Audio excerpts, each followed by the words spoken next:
हर हर महादेव। जय श्री शंभू। जय माँ पार्वती। आज श्रावण मास का 29वां दिन है और आज श्रावण मास की पूर्णिमा भी है, जिसमें कुछ लोग व्रत भी रखते हैं। श्रावण मास की पूर्णिमा का व्रत आज के दिन ही रखा जाता है। श्रावण पूर्णिमा का दिन सावन माह में अंतिम दिन होता है। इसके बाद भाद्रपद माह लग जाता है। इस पूर्णिमा का पुराणों में खास महत्व बताया गया है। इसमें कई प्रकार के धार्मिक कर्मकांड और अनुष्ठान किए जाते हैं। इस पूर्णिमा का बहुत अधिक महत्व बताया जाता है और इसमें कुछ ऐसे उपाय किए जाते हैं जिसके करने से बहुत ही लाभ प्राप्त होता है। सावन पूर्णिमा का बहुत अधिक महत्व है। इस दिन भाई बहन का त्योहार रक्षाबंधन मनाया जाता है और इसे सावनी या सलूनो भी कहा जाता है। रक्षाबंधन राखी या रक्षा सूत्र का रूप है। इसके अतिरिक्त ब्राह्मणों, गुरुओं और परिवारों में छोटी लड़कियों द्वारा संबंधियों को जैसे पुत्री द्वारा पिता को रक्षा सूत्र या राखी बांधी जाती है। इसी दिन जनेऊ का नवीनीकरण भी किया जाता है, जिसे श्रावणी उपाकर्म भी कहा जाता है। श्रावणी पर्व के दिन जनेऊ पहनने वाले हर धर्मावलंबी मन, वचन और कर्म की पवित्रता का संकल्प लेकर जनेऊ बदलते हैं। इस दिन यजुर्वेदी द्विजों का उपकर्म होता है। उत्सर्जन, स्नान विधि, ऋषि तर्पण आदि करके नवीन यज्ञोपवीत धारण किया जाता है। वृत्तिवान ब्राह्मण अपने यजमान को यज्ञोपवीत तथा राखी देकर दक्षिणा देते हैं। पुराणों के अनुसार गुरु पूर्णिमा के पावन अवसर पर श्री अमरनाथ जी की पवित्र छड़ी यात्रा का शुभारंभ होता है और यह यात्रा श्रावण पूर्णिमा को संपन्न होती है। कांवड़ियों द्वारा श्रावण पूर्णिमा के दिन ही शिवलिंग पर जल चढ़ाया जाता है और उनकी कांवड़ यात्रा संपन्न हो जाती है। इस दिन दक्षिण भारत में नारणी पूर्णिमा भी बनाई जाती है और इस दिन शिव जी का पूजन होता है। पवित्रोपना के तहत रुई की बत्तियों पंचगव्य में डुबोकर भगवान शिव को अर्पित की जाती हैं। उत्तर भारत में इस त्यौहार को कजरी पूर्णिमा के नाम से जाना जाता है और इस दौरान खेत में गेहूं, अन्य अनाज बिछाया जाता है और अच्छी फसल की कामना से माता दुर्गा की पूजा की जाती है। इसके अलावा श्रावणी पूर्णिमा का दिन दान पुण्य के लिए बहुत महत्वपूर्ण होता है और इस दिन स्नान के बाद गाय का आदि को चारा खिलाना, चींटी मछलियों आदि को दाना खिलाना बहुत अच्छा माना जाता है। इस दिन गौदान करना भी बहुत अच्छा माना जाता है। ब्राह्मणों को यथाशक्ति दान देकर भोजन कराया जाता है। इस दिन भगवान विष्णु और माँ लक्ष्मी की पूजा विधि विधान से होती है। विष्णु लक्ष्मी के दर्शन से सुख, धन और समृद्धि की प्राप्ति होती है। इस दिन भगवान शिव, विष्णु और महालक्ष्मी व हनुमान जी को रक्षा सूत्र अर्पित करना चाहिए। दरिद्रता दूर करने के लिए अपनी बहन से हाथ से गुलाबी कपड़े में अक्षय सुपारी और 1 रुपये के सिक्के लेकर अपनी बहन को वस्त्र और मिठाई उपहार देना चाहिए और चरण छूकर उसका आशीर्वाद लेना चाहिए। इस दिन गुलाबी कपड़े में किया गया सामान बांधकर उच्च स्थान पर रखने से घर की दरिद्रता दूर हो जाती है। इस दिन एकाशना करने के उपरांत रक्षाबंधन वाले दिन शास्त्रीय विधि से राखी बांधते हैं। फिर साथ ही वे पितृतर्पण और ऋषि पूजन या ऋषि तर्पण भी किया जाता है। ऐसा करने से पितरों का आशीर्वाद और सहयोग मिलता है, जिससे जीवन के हर संकट समाप्त हो जाते हैं। रक्षाबंधन का त्यौहार पूर्णिमा के दिन मनाया जाता है। पूर्णिमा के देवता चंद्रमा हैं। इस तिथि में शिव जी के साथ चंद्रदेव की पूजा करने से मनुष्य का सभी जगह आधिपत्य होता है और यह सौम्या तिथि है। दोनों की पूजा करने से घर में शांति और समृद्धि का वास होता है। कहते हैं कि रक्षाबंधन पर हनुमान जी को राखी बांधने से भाई बहनों के क्रोध को शांत करके उनमें आपसी प्रेम को बढ़ा देते हैं।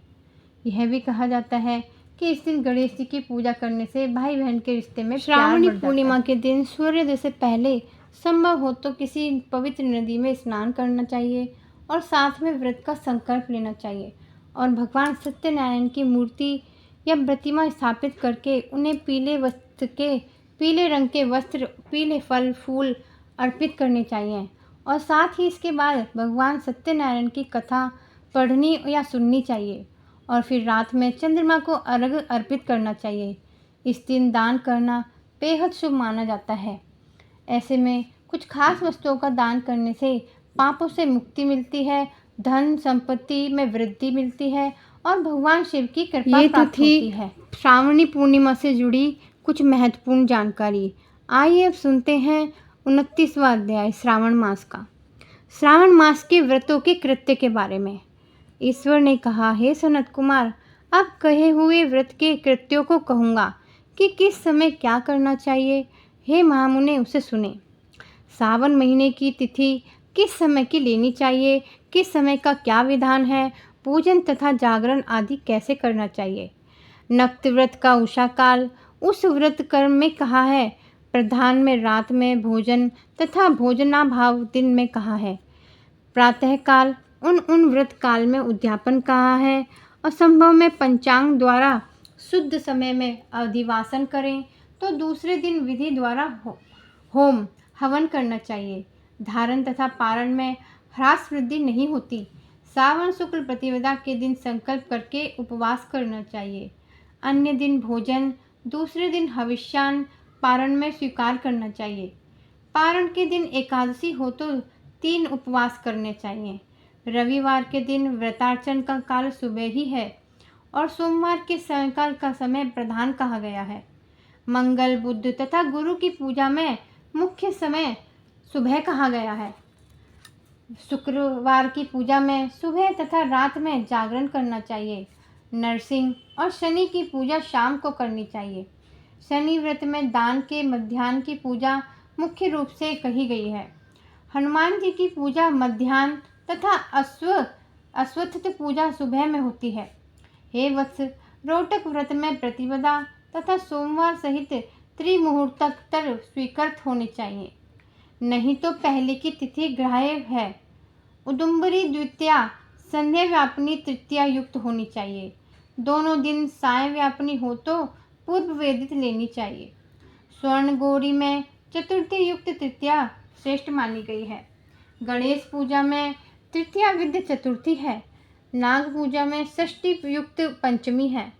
सुपोदन व्रत में साय व्यापनी सप्तमी युक्त षष्ठी कही गई है और शीतला व्रत में मध्याह्न व्यापनी सप्तमी कही गई है। देवी के पवित्रारोपण में रात्रियुता अष्टमी तिथि श्रेष्ठ मानी गई है। कुमारी में रात्रि व्यापनी है। हे मुने, 10वीं विद्या एकादशी अग्रहा है, उसके वेद को ध्यान पूर्वक सुनो।